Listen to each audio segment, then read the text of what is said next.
Poison Center for the state. Our Poison Center is unique in that it is a nonprofit. It's one of the only nonprofit poison centers in the United States out of 55. We get some funding from the state, some from federal, and some from hospital donations to try to keep us going.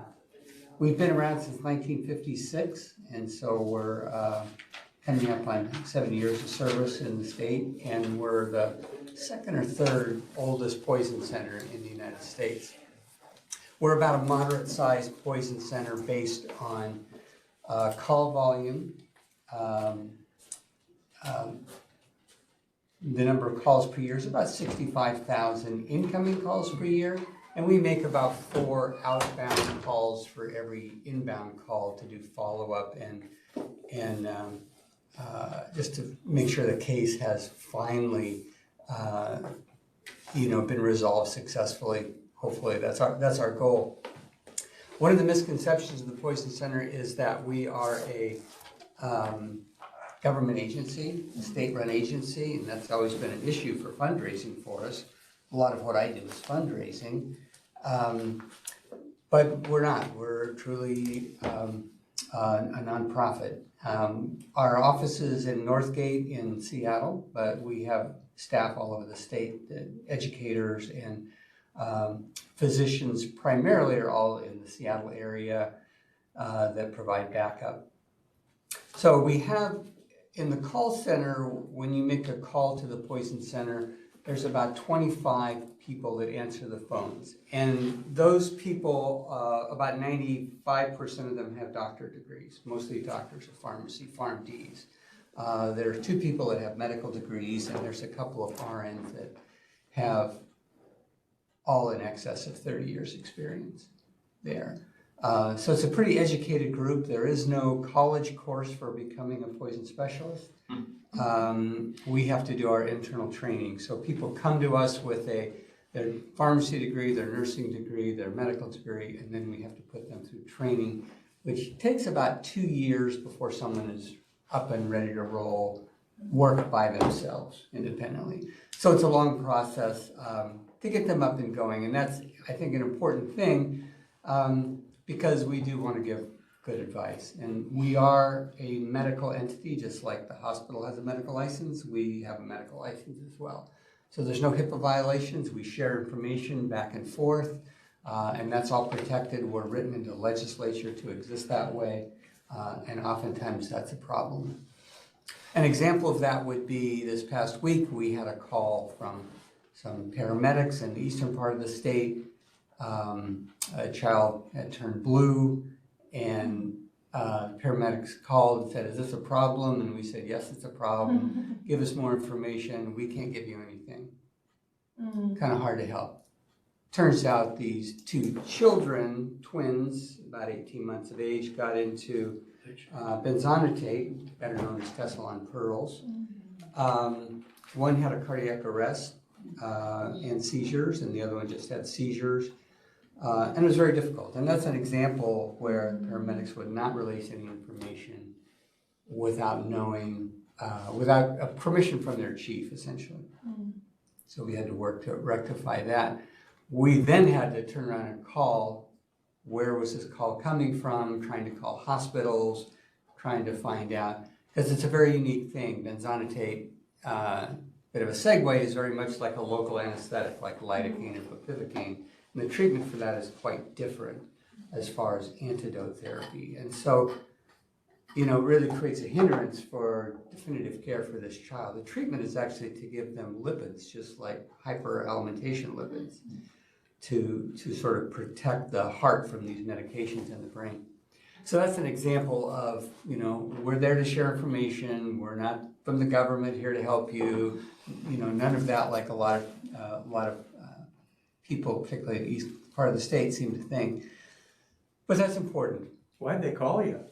Yeah, I wondered the same thing, right? It's like, well, why are you even trying this, But our interest is beyond that snafu is trying to get them. So obviously the emergency physicians were very happy to talk to us, and the pediatrician, and there was too much fog and Lifeline couldn't fly, and so it was a whole mess in a critical access hospital with cases of cardiac arrest. So that's just an example. So poison centers go through an accreditation process. We don't just run our own show. It's a national accreditation process that we go through every 7 years to make sure we have all of the standards to keep us all on an even level.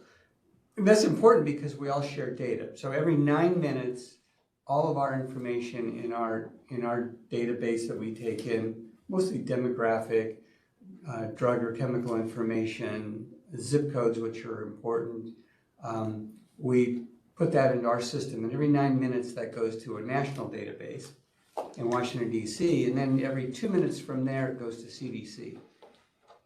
And the reason for that, it's like, that's a lot of data moving around the country.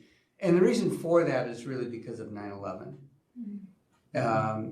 Looking for bioterrorism, looking for chemical weapons, anthrax, botulism, smallpox, things like that. Because we have 55 poison centers all sharing data, we're sort of another set of eyes and ears out there to try to find some of these things that are rare and unusual, and we can identify these groups and let people know, and then CDC can advise Homeland Security, FBI, FDA, if it's a food or product tampering thing. Like back in the old days, we had lots of drug tampering things.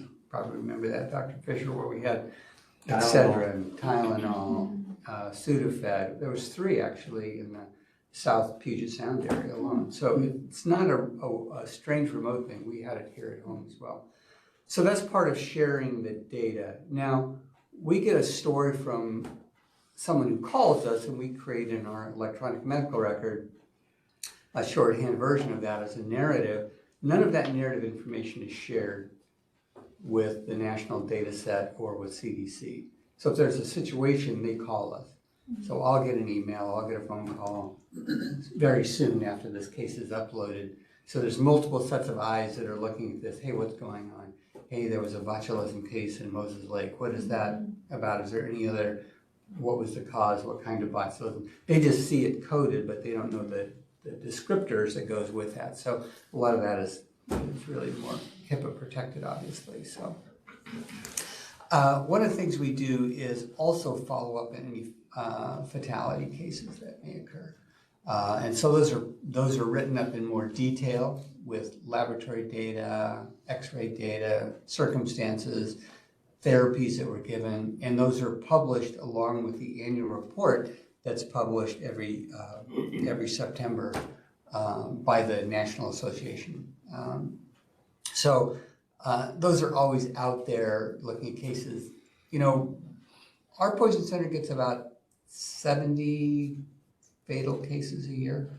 And you might think that that's not very many statewide. Well, the reason for that is people don't call us if someone's died. There's no reason to call us at that point, unless sometimes the detective will call if they have questions or something like that. But people call us when people are really sick or not so sick and trying to intervene. So the data that we get in our data set from an epidemiologic perspective and research perspective is a little different. There's a real ascertainment bias by we only know what we are told. So if we don't get that other information, so it makes it a little dicey. But we certainly see trends, and that's really the main mission. We're trying to find these trends throughout the country. You know, what are the trends like? Not only with our day-to-day trends, what's going on with acetaminophen ingestion, what's going on with the Benadryl challenge, you know, what's going on with things like that, but also with these more widespread potential things like the anthrax scare that happened on the East Coast shortly after 9/11. So those are important things that we really want to track. One of the things that we also do is help identify things. We used to do a lot of this before Google kind of took that part of the market away. Pill identification, my gosh, we used to get 100 calls a day. Just, can you identify this pill? We found this pill. And now everybody knows that you can go in and put that pill imprint code in Google and it'll pop right up with a picture and a description and everything. You know, do this. So that took a lot of that away. And so a lot of our call volume, and even nationally call volume to poison centers, decreased slightly. But what's increased, we've had more of a doubling of calls from emergency departments and ICUs. And the cases are much sicker. So when we're called, we're spending actually much more time with, some really bad cases like amlodipine or bupropion or benzonatate or iron or some other things that really cause some really bad outcomes that we have to worry about. Now you can go on the National Association, which is called America's Poison Centers. It's our organization, that umbrella organization over all 55 poison centers that we belong to, that helps set up committees, accreditation, policies, guidelines, some guidelines. And there's lots of information if you're interested. It's at aapcc.org or just type in America's Poison Centers. And you can get information such as, real-time information. I'll just show it on my laptop. This is if you go to their website, this is cannabis edibles that just is on the front page of their website. So if you're curious, I'm a family practice doc and we have, this is coming in. What is going on with this? And it's been going skyrocketing for us as an issue. And it's a real issue with little kids, oftentimes putting them in the hospital for a day or two. So that's just an example. But you can actually click on state by state on a map there and get real-time information, almost as real-time as I have. So it's kind of interesting. This is kind of a map. It looks like the states, and you can just click on that. And this just tells you what type of substances. So this is Washington. From last night, it's showing that 11.2% of our cases are analgesics, 7% are cleaning substances, 6% antidepressants, 6% cosmetics, and 4.5% cardiovascular drugs. And those categories change based on age and so forth. So I think Michelle had a question. Oh, sorry. Question, Michelle? Oh, I just didn't hear what the website is that you're referring to. okay, if you type in aapcc.org, O-R-G, it'll bring up the America's Poison Center. Got it. Thank you. Yeah, they just had a rebranding. That's why the website address is a little different. They shortened the name.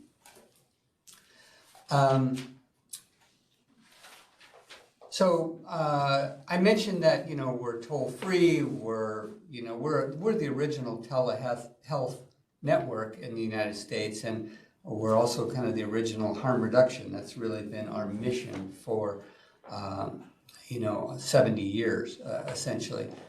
One of the things we're, I think, quite proud of nationally is that we provide a real cost savings for the healthcare system nationwide. The dollar benefit to cost ratio is about 7.6.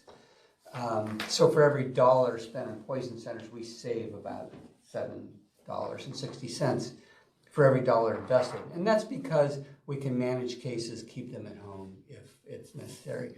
A child eats a mushroom in their backyard. We can manage that person at home and make sure that they're doing okay and do follow-up and keep them out of the healthcare system. Well, for Dr. Kennedy, that's a bit of a mess because we're not getting billing for this case going to the emergency department.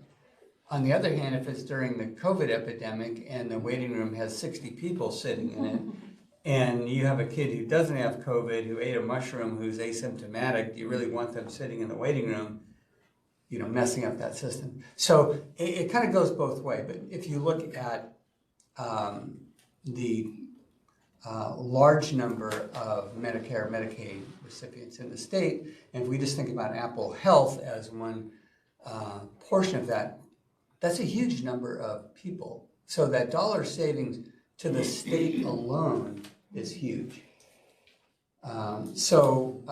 We estimate from what we do, if people call us first, we can keep almost 90% of those people home, which is really huge. And that translates into about a $40 million savings annually for the healthcare system in general.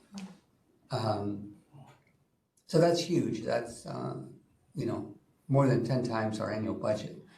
So that's really significant. We also do a lot of outreach like this, education, clinical education. Myself and Dr. Kaiser, she's my associate medical director. Part of our accreditation is that we have to actually work in healthcare settings. We have to have admitting privileges at some health institution. The National Association is looking at that, whether to continue that or not. The idea is you just don't tell people what to do, you actually do it, and you have experience actually managing cases. So I work in a critical access hospital as a hospitalist. I'm internal medicine boarded and toxicology boarded through emergency medicine. And Dr. Kaiser, she's emergency medicine boarded. So she works at Harborview a couple of shifts a week. And so we're actually seeing and doing what we're teaching also, which is important. I did pull up some data. It has some nice maps of Clallam County overdose data, and I apologize that I can't project that, unfortunately. But I think a lot of that data you may have covered previously, so I feel a little good that we kind of talked about that. A lot of that data is available from the Department of Health website, particularly if you just go to the opioid dashboard on the Department of Health website. It'll pull it down, and then you can break it up by types of medications, different types of opioids, by county, different things like that. And so you'll kind of see it looks like a map like this, if you really want to dig down. In some of the smaller counties, it doesn't, a lot of the data doesn't come through. And the reason for that epidemiologically is when the numbers become too small, it becomes one, not significant, but two, becomes an identifier. So if you have let's say in Rhubarb County, you have one case, and it was in the newspaper, and no name, and they said this person drank gasoline. Well, that becomes an identifier pretty easily, and their HIPAA information is all over the place. So when they're small numbers, they typically do not get reported directly like that. I think it's less than 11 or something like that. Yeah, 10 or under. Something like that if it's small, and I'll leave that to the experts in that area. Most of the calls that come from Clallam County are from home. That hasn't changed much since 2020. It's gone down slightly, but that's because all calls have gone down slightly. About a third are from healthcare facilities, which would either be you or Forks, I guess, right? The only hospitals. Very few from other residencies or public workplaces or work, for example, things like that. And it's pretty similar if you just look at Port Angeles data or you look at data for the hospital. The age trends are very similar. And if you look at calls specifically from Olympic, we're at about, when I made this slide 3 weeks ago, we were about 106 calls. And that just, you want to look at the trend, it's anywhere from 125 to 106 per year from the hospital specifically, as opposed to between 800 and 900 for the county. So that kind of tells you that we're seeing just a fraction of calls are coming, but those are the sick patients. Age-wise, the age trends in Clallam County are very similar to the state. The vast majority of cases from intentional exposures are in teenagers and young adults, essentially between 13 and 54 are the big categories of users.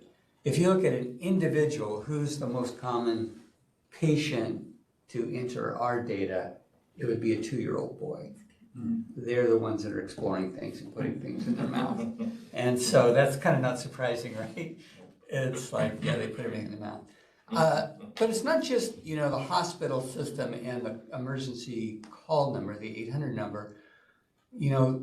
That is only one portion of what we do. The other big portion of what we do is prevention. And we have a whole team that just focuses on prevention and outreach.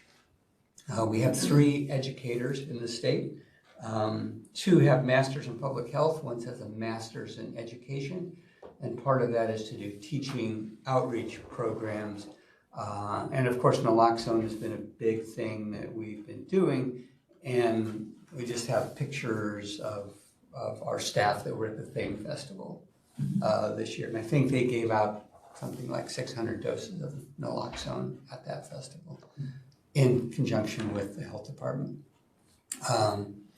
And a lot of that, I will say, is because one of our students, Sarah, who was getting her bachelor's degree in public health at UW, wanted to do an outreach program of getting naloxone into schools and into other arenas, and applied for grants and worked with us to do this. And so it's quite amazing. You know, we have flexibility as a nonprofit. Yeah, sure, let's do that. That's a great idea.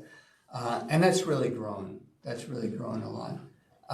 Fortunately, we've had support for getting supplies, but we haven't had any increased funding for doing that. So a lot of that is, so when we send our people out, and I've done several of these, Spokane, Tonasket, we have one coming up in Walla Walla, we have one Monday at Seattle University, naloxone events. We have several a week essentially that we do.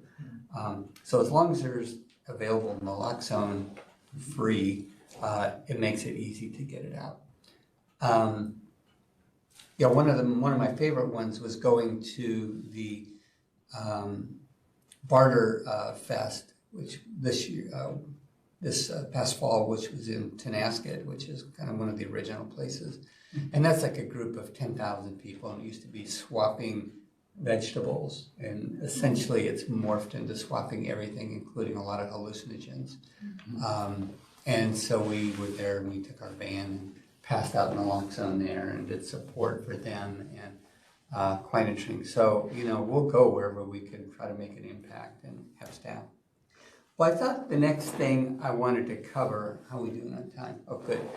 And I'm sorry this is a bit bouncing around and not pretty from a visual perspective, but I wanted to provide some information about what are some important toxicants that you might see and give you some pearls and pitfalls, but start with kind of a general approach to a poison patient. Really approaching a toxicology case is like approaching any patient. You know, you want to get a good history, and sometimes, you know, we were always taught in medical school, you know, the diagnosis lies in the history. And it couldn't be more true in toxicology, but it's a lot of detective work to try to find out what those clues are, because people either don't know what they took or they don't want to tell you what they took. So it becomes a bit of a problem, and so we try to put all this in. But, you know, with the right history, physical, laboratory, sort of focused laboratory testing or imaging that might be needed, EKGs, that really helps figure that out. 3 o'clock this morning, I got a call from a patient in Seattle who the little 2-year-old got into a bag of Chinese herbs. It was a big bag like this of stuff mixed together and powders and vegetative kind of matter and stuff, and no one knew anything what it was. And the child was tachycardic, and so that's sort of an example. It's like, gee, where do you start when you have no idea what it is and unknown? It's like organic chemistry lab, right? You don't have any idea what this unknown is. I got to go back and try to sort it out. So we do a lot of that kind of thing. Drugs tend to have, drugs and chemicals, drugs are just other chemicals, have specific patterns that they create on ingestion. And we're really used to patterns in medicine, right? We're into heuristics and pattern recognition. We know what an appendicitis case, the typical one, looks like. We know what an MI looks like. We know what a stroke looks like. And drugs are very similar to that. They cause very similar effects. And we call these toxic syndromes or toxidromes for short. And so sometimes I'm trying to create, when I'm at a bedside or on the phone, I may have a napkin and I'm doodling on it or creating a stick figure, trying to put all this together to get some sort of pattern recognition. What do the labs show? What do the x-ray shows? What's the story? What's the demographics of the patient and anybody else involved and that kind of thing. And trying to create this visual picture. But it's important, it's not just important to get the right diagnosis, but it's also important in utilizing antidotes correctly. Antidotes, I will tell you, are extremely expensive in general. If you take the antidote for digoxin, it's called Digifab is the trade name.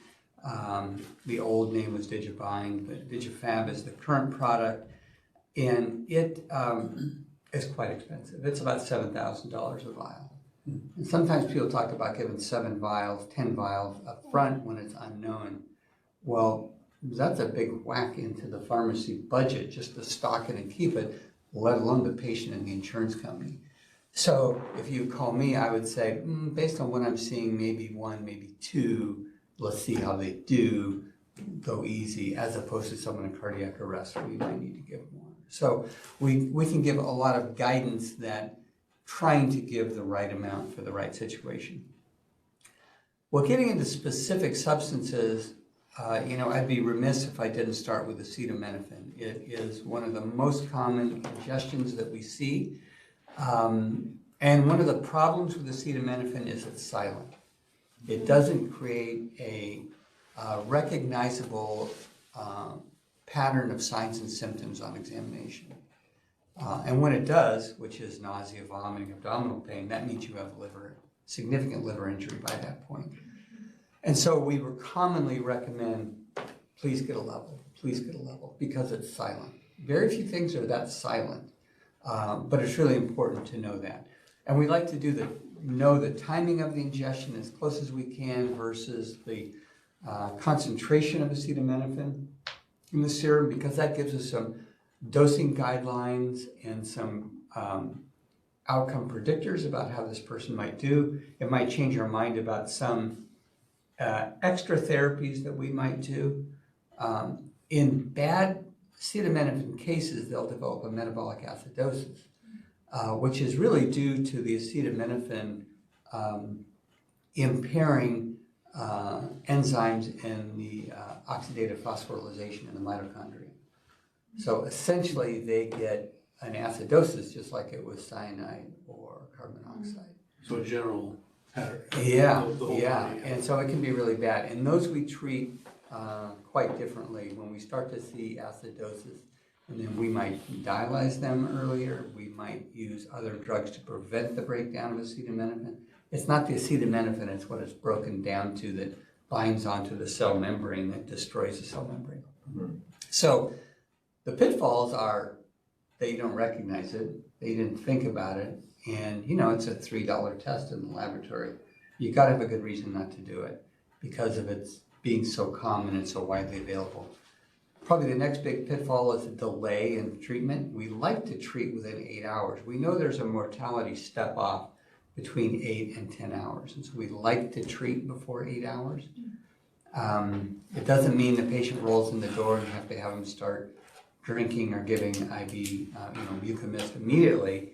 We do have time to figure that out, but there is a time frame where if you look at the mortality, it starts to change. So we like to do it before 8 hours if possible.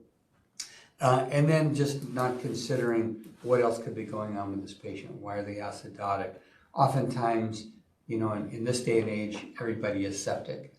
Everybody falls into the sepsis criteria because they're tachycardic, their blood pressure is low, their lactate is up. Well, that describes, probably 10,000 different toxins that will do that.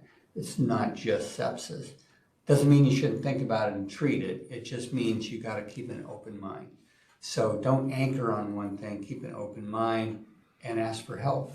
And one of the things I tell people is, it's kind of a crude statement, but during my fellowship in toxicology, we would always say, don't carry the coffin alone. Mm-hmm. Ask for help. There's no negative reflection if you ask a colleague for help. My associate director and I, we talk about cases every day. What would you do? What would you do in this? What would you do in that? Because there's not good controlled, excellent data on a lot of these overdoses. These things are just random out of the blue. And so we try to interpret the mechanism of the substance and how we would respond to it. So ask for help. We're toll free, we're there 24 hours a day. Like I said, my phone was ringing several times last night. Just call us, and we're there to help. One of the next thing I want to talk about is diphenhydramine, our old friend Benadryl. And I don't have any financial links to any medications of any kind. But Benadryl or diphenhydramine is really problematic. And it can be when you get in excess of about a gram, but certainly if you get to the 5-gram category range of Benadryl, it's really bad. And it's bad because it blocks these sodium channels in the heart and the brain, almost exactly like a tricyclic antidepressant would. So your QRS complex widens out, you get seizures, you get hypotensive, you get acute heart failure, but it's usually arrhythmias. They can get long QT intervals because it also blocks the potassium channel. That leads to torsade de pointe, that one sort of polymorphic V-tac pattern that you'll see. And this has been a real problem because this is one of the things that was on TikTok, the Benadryl challenge on TikTok. How much can you take and handle?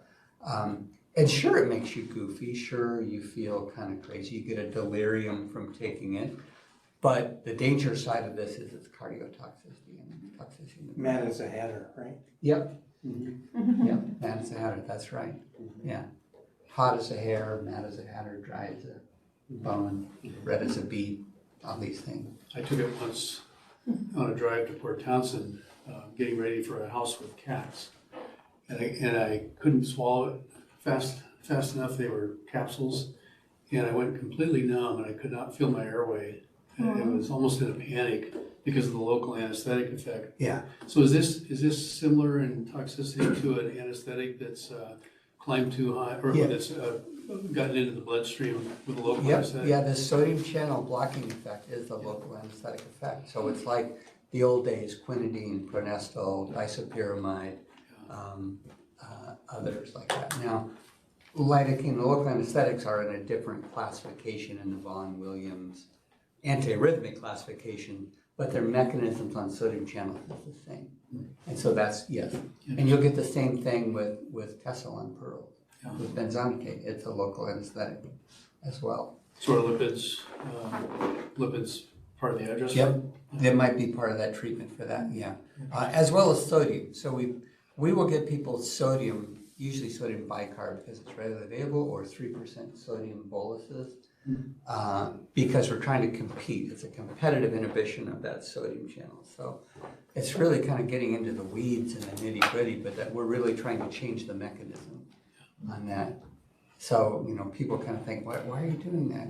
It's pretty well known now by a lot of emergency providers, why we're doing that. But one of the things that happens in drug overdoses is that it's a very dynamic process. Things change over time. So things might look great now, but then things just go to heck in 20 or 30 minutes. And so we tell people, just because you have an EKG and a set of labs when they came in the door doesn't mean that it's safe, right? Because they're still absorbing this drug, and the drug is then being distributed out into the tissues. And until it's distributed, you really don't know what the effects are going to be. So oftentimes, for example, with a diphenhydramine, we'll say, please do an EKG every 15 minutes. And that seems like, wow, that's a huge waste of resources. But if you start to see this QRS widening, then we can start to give them bicarb pushes, and you can actually see the QRS narrow down just after you push an amp of bicarb. So it's valuable therapeutically to monitor them and to do that. Another drug that is widely used that we see not as many problems with, but when we do it, it's a real issue, and that's metformin. Metformin hypoglycemia is extremely rare with metformin. You almost never see it. But what we do see is a severe metabolic acidosis, and it's called MALA, metabolic acid, metformin-associated lactic acidosis. But you also have to remember that the lactate can be elevated in the absence of acidosis. So it doesn't always have to go with that. But in this situation, metformin again is impairing oxidative phosphorylation. And it's really increases the hydrogen ions and enhances the hydrolysis of ATP. And so no ATP, no good. That's like no gas, no ATP. And so cells don't like having lack of ATP. And that's exactly what happens, whether you're talking cyanide, carbon monoxide, hydrogen sulfide, and these other cellular poisons. It's really they're shutting down mitochondria. And that's really becoming a big focus of our therapies now, is how to deal with that. Metformin primarily is in complex 1 of the 5 mitochondrial complexes in oxidative phosphorylation. Metformin is really on 1, where cyanide and carbon monoxide are complex 4, which is cytochrome oxidase. So they all cause acidosis and they all cause badness. So if you have someone who took metformin and has acidosis, please call, because that's someone who needs dialysis quickly. And that's an important thing. And most places know where you can get, and you have your typical referral patterns of where you may send patients if you need inpatient dialysis, because not every hospital does that. We have a pretty good idea of who does inpatient dialysis. So it's like, call us if we can help, we're happy to help. You know, fortunately, in the western part of the state, there's several places that can do it, that you have options to send them to. Not so much on the west or east of the Cascades. If you're not going to Sacred Heart in Spokane, you're not getting dialysis. So it becomes a very difficult thing out there. So that's metformin, and really the pitfalls is to not think about it, not to associate the acidosis with that. Oftentimes it's thought as, well, maybe they have just DKA. You know, but their beta hydroxybutyrate or ketones are not elevated. That would be the key. So there can be some mimics that you worry about. Low blood sugar, just something to think about in general. We used to think about sulfonylurea drugs, you know, the old glyburide, glipizide, the old drugs we rarely see now. But of course, alcohol, starvation are probably 2 of the biggest causes for that. Hepatic failure, renal insufficiency, or more difficult is hypoglycemia of unknown sort of etiology. Common for type 1 diabetics, you know, to miss a meal and have their sugar go down. Type 2 diabetics that are insulin resistant, it's uncommon for them to get low blood sugars. And then you worry about, is it another medication that's doing it? Is it a GLP-1 drug? Is it an SGLT2 drug? Or is it a sulfonylurea that's dropping their blood sugar that you really need to know? We worry mostly about sulfonylureas, particularly in children that don't have a lot of glycogen stores in their liver. So a little child that gets 1 glyburide, we keep them in the hospital overnight because they have sustained hypoglycemia. The worst thing you can do is have that kiddo come in, give them some orange juice and send them home, because the drug lasts way longer than the orange juice does. And then they don't wake up in the morning. And there's been numerous cases of this happening. So we're really cautious about how we manage sulfonylureas, particularly in kids. Kind of another big pattern that I want to touch on is the whole idea about hypotension, bradycardia. And, you know, there's a lot of drugs that do this, whether it's calcium channel blockers or beta blockers or some alpha blockers, and some of the psychotropic medications like bupropion. But we really worry about that combination of things. Also, some of the mitochondrial blocking drugs will do that, right? As your mitochondria get poisoned, yeah, your heart rate goes down, your blood pressure goes down as the cells aren't functioning well. And so there's a lot of things that do that.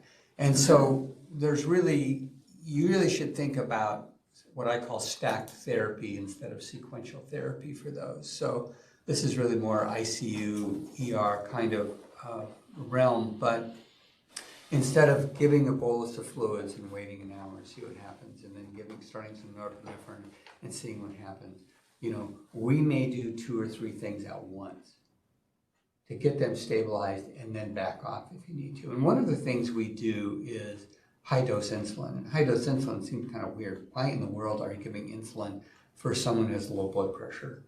And the reason is it probably does two things. It shifts metabolism in heart muscle, and it also essentially acts very much like dobutamine. So it increases contractility of the heart. It does cause a little vasodilation, but we give high doses of insulin. So we start with a unit per kilo per hour. So we might be start at 70 units, and you really have to kind of set your staff down and your pharmacist down and say, look, this is what we're going to do. And one of the things we do is we have all this written out, and we can fax it to you.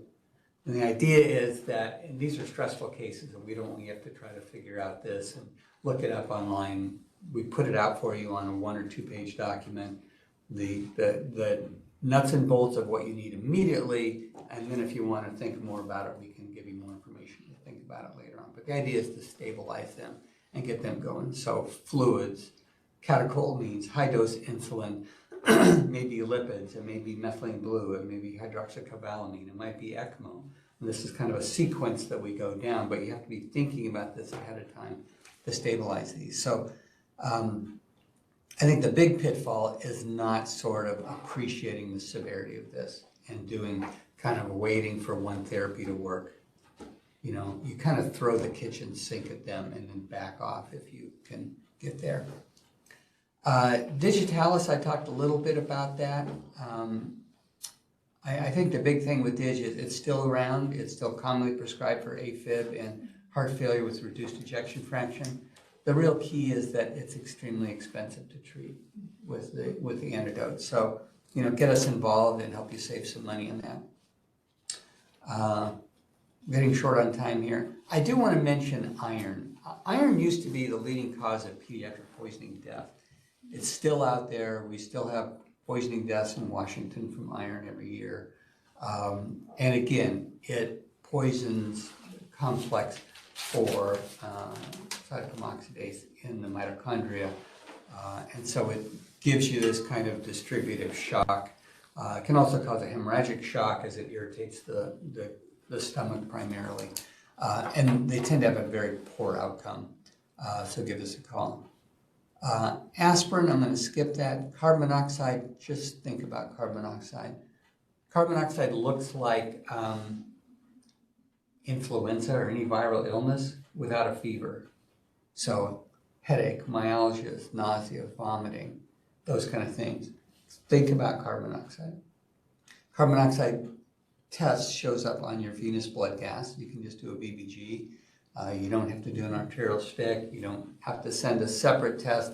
Just get a BBG and you get all that information is on there. So the big thing with that is kind of failure to recognize. Someone comes in, they have chest pain, they have a seizure, they have a syncopal event, they might be pregnant and exposed. These are all important things to think about. And we always have people discuss this with the hyperbaricist at Virginia Mason, decide whether we really need more definitive therapy or not. And honestly, we're getting away from doing as much hyperbarics as we used to. It's a hard thing to study. We can't randomize people and do this. And so it's difficult to know. This is just high flow oxygen? High flow oxygen and see how they do, yeah. And then in certain situations we will. I think maybe the last thing I want to cover is just, you know, remember that over-the-counter drugs can be just as bad as prescription drugs. It's just a function of how much they take. So don't be given a false sense of security by, oh, they only took an over-the-counter drug, because iron, diphenhydramine, aspirin, acetaminophen, that ranks up with many of the leading cause of poisoning deaths right there. So just because it's over-the-counter doesn't mean it's bad. Fentanyl, you guys are pros at dealing with fentanyl. It's really, what concerns me is the powder and the pills with fentanyl. Secondhand smoke is, in our world, not an issue. It's really touching the powder or having a child touch the powder, get it on their fingers and in their mouth. In-tidal CO2 monitoring is fantastic, not so much the pulse ox. because your end-tidal will go up long before your pulse ox will go down. So I tend to monitor these people with an end-tidal CO2 monitor. Now, your goal in treatment with naloxone is perhaps the most important thing to think about. It's safe, it's very effective. There's essentially no contraindications to using it correctly. Are there adverse effects to using it? Of course, there's adverse effects to any intervention we do in medicine, whether it's counseling or heart surgery. You know, we can create bad things, and we just have to be aware of that and know what we're doing. But naloxone won't make a stroke worse. It won't make a heart attack worse. It won't make other things like that worse. It's the same dose in big people and little people, because we're targeting the toxin, not the size of the person. And I think that's really important to think about. I dose naloxone in the inpatient setting. We've dealt with it outside of our office, but in the inpatient setting, I use naloxone to normalize their vital signs. I'm not trying to wake them up and chase them down the street. I'm trying to normalize their vital signs. I want their respiratory rate to come up. I want their blood pressure to come up. I want their pulse to come up.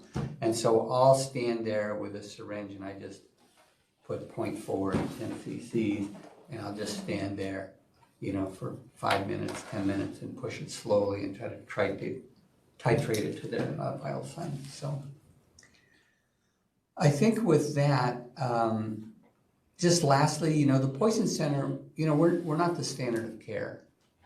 You know, some people say, I've got to call the Poison Center the standard of care.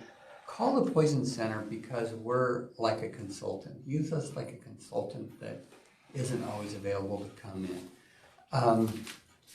You know, I think if you sort of step into the legal arena, well, you might want to have a pretty good reason why you didn't call the Poison Center in an overdose. That's not going to sell well on the front page of the local newspaper or in court.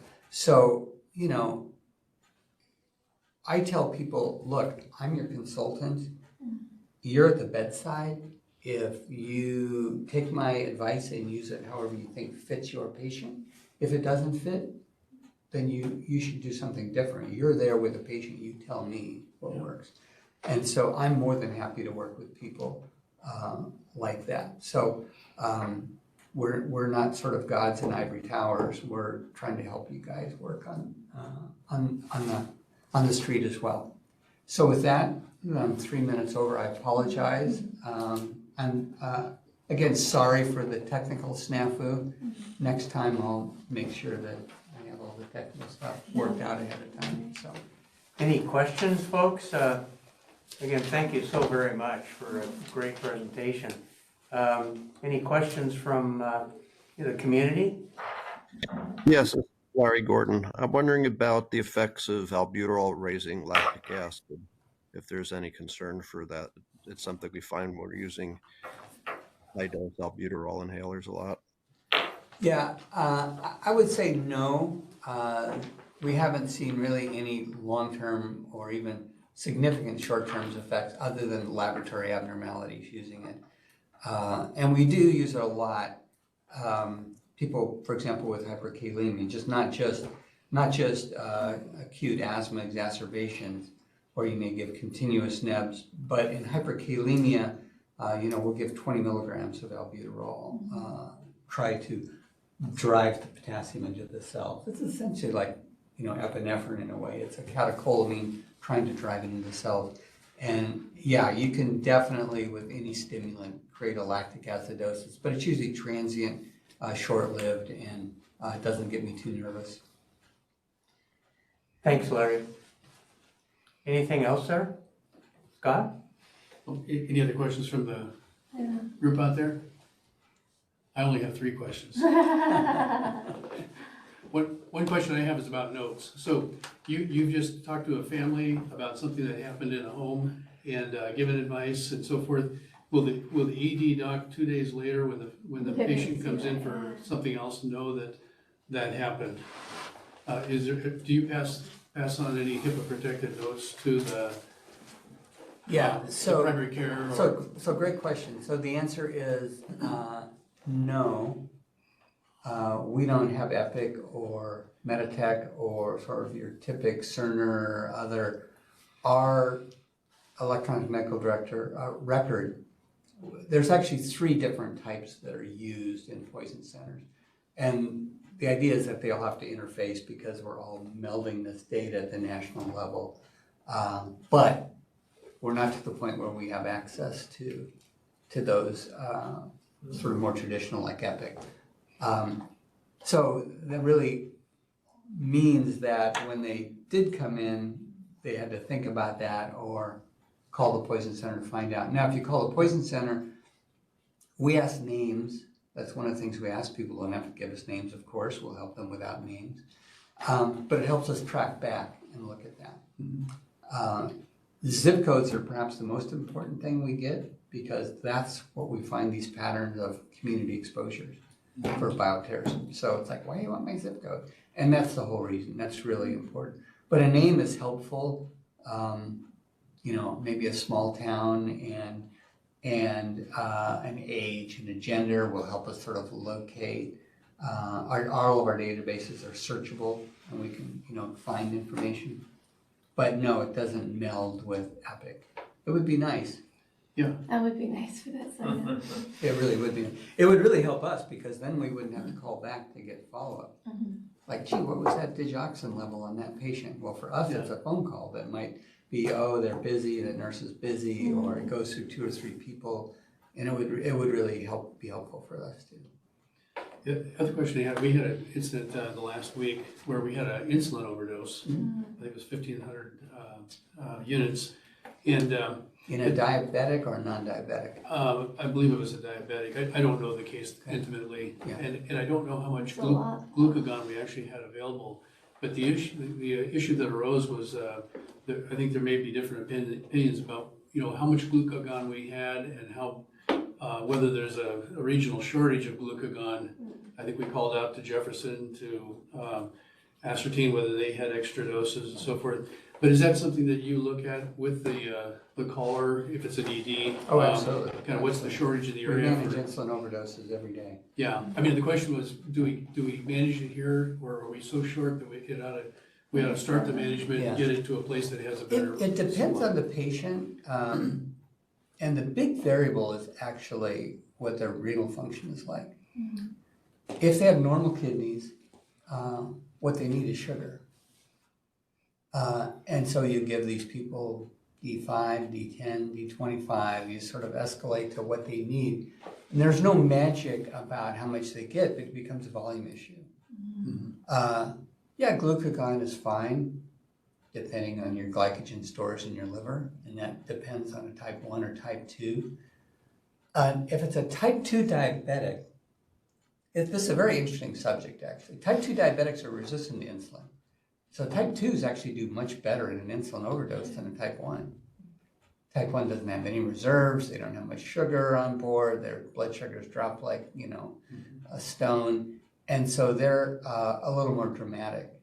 And so that's always a question, just like I asked you, was it their insulin? Are they type 1? Are they type 2? And that tells you, particularly the renal failure, because it becomes then, how can they handle the fluid challenge? So it's very different if you have a type 1 18-year-old that can tolerate a lot of fluids, versus a 60-year-old type 2 with a little heart failure and AFib and some other things going on how you manage them. But we tend not to give as much glucagon. We've really gotten away from that.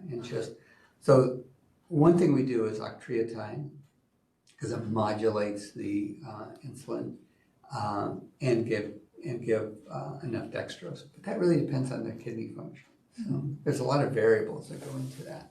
Yeah, good. Yeah. Scott, this is a little indirect, but just an observation. I talked to a colleague this past week. There may be others listening that can identify with this. And it was a discouraging conversation because this colleague was mostly a hospital provider and was sharing with me that it's become impossible. Mostly difficult, if not impossible, to connect with a tertiary infectious disease specialist to get some advice about, what do you think, da-da. So, many of you have heard me over the years say that in spite of all the glossy brochures of telestroke and this and that I've advocated for years, and I'm sure it's just gone off in the wind, the idea of telecurbside. Yeah. Sounds to me like you're the poster child for telecurbside. Yeah, we're the original, yeah. Yeah, and so think about the model. Yeah. And if someday we really do have global payment requirements, Yeah. how valuable your service would be that transcends to all, not all, but most important critical subspecialties. It's It would. ridiculous. It would. And, you know, I'll echo that. If I put on my hospitalist hat in Eastern Washington, I will tell you, this is in the Providence system, so no, I'm not throwing stones at anyone. But if you're in a critical access hospital, they won't even link you up with the infectious disease person if they don't have a bed for transfer. You have to have an accepting bed or they won't talk to you. Right. It's like, so you're there on your own, winging these patients who may have endocarditis, they may have brain abscess, they may have all these things, and you're stuck. Yeah. And it's like, wait a minute, this is the system. What happened to the Providence system? And I'm not just saying Providence. The same is true with other, groups, Multicare and CHI and so forth. So it's become an issue of, inter-hospital transfer. And I'm sure you deal with that a lot, Scott. Dr. Gordon is the head of the hospital team. Yeah. Well, the only exception to that is if they always have an opening for the cath lab. Yeah. There's always There's always a not. procedure open. There's always an opening for the cath lab, right? Yeah. Question Yeah. here, Mark. Huh? Hi, Bill Kittner with a question. Hi, Bill. Hi, very nice presentation. Thanks so much. You mentioned early on that you spend a lot of effort in fundraising. I'm curious, where are your fundraising efforts focused? Your service is so critical to the health of the people in the state. So I'm wondering where you try to focus your fundraising. Yeah, great question. It's far and wide. The majority, in 1994, the Washington Poison Center was written into state legislation to exist under the name Washington Poison Center with the support of the Department of Health. It didn't say what kind of support, how much support.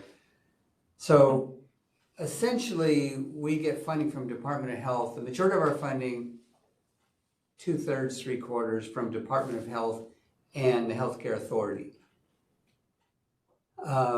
So a lot of our lobbying efforts really are directed at legislators. Because one, they have a responsibility because it's a critical emergent service. And one of the things we've found lately is that, fentanyl is really, we're essentially thrown under the bus with fentanyl. And it's not the call center. The people know how to use Narcan, right? So, your ER is not calling us, how do I give Narcan, right? They don't call us for that. If it's an 8-month-old, what's the dose or how much or how often? Then we get a call. But the issue is, what do we do with all these other ramifications? How do we clean it up? Help us, we don't know what to do. So we've had a gazillion requests to be on different groups. Let's try to set up a state cleanup guideline level. Almost impossible to do, right? Are we cleaning up on a solid surface? Are we cleaning up on the carpet? Is it shag carpet? Is it low-cut carpet? Is it an air concentration? And, essentially there's guidelines on cleaning up clandestine drug labs. But if you look at the drug concentration that it's set at, it's like 1,000 times less than a therapeutic dose of fentanyl. It's like, well, I give this all the time. And so it's pulled us into this, yesterday it was a hour-long conversation with the Quinault tribe. no one will help us. What do? We don't know how to deal with this cleanup. No one will help us. We need more education. The Lummi tribe, how do we do this? You know, they're sampling everything from, you know, libraries to cafeterias to, what does it mean? We're getting pulled into that too. You know, it means nothing essentially. You know, it means we're putting our money in the wrong direction. And so for fundraising, it's a roundabout question about fundraising, but fentanyl has really drug us off course and really sort of overwhelmed us. I think I had 5 conference calls yesterday just on fentanyl. And so it kind of takes away from our mission a little bit, but our main fundraising efforts are really directed towards the state. Obviously, hospitals have been very generous in supporting us, and we really appreciate that. We think we do a good service, and we based on our numbers, we assume we're saving money. And you know, we use a figure, and there's nothing magical about it. We say if we keep you out of an emergency department, we're saving the healthcare system $1,500. That's probably cheap. That doesn't include a physician fee. That doesn't include, you know, a CT scan or anything else that might happen. So we try to go, you know, we're not trying to overrun the numbers. These are conservative. $40 million savings is a very conservative thing. So we have a very good story. People love us in the legislature, both parties. No one doesn't like us. But we're kind of like a gas station, you know? Hey, when you're low on gas, you're needed. When your tank's full, you know, whatever, we don't care about you so much. And so we're really working on that. And so, you know, just this past week, I've been engaging with a communications firm, essentially to try to do more outreach and awareness of us in an effort to get more funding, more corporate funding, and more grant opportunities and things like that. So, you know, we're moving one person into more of a development role and trying to do more fundraising from that. So there's a lot going on in the fundraising side, and you know, that's kind of my day job in a way as the executive director.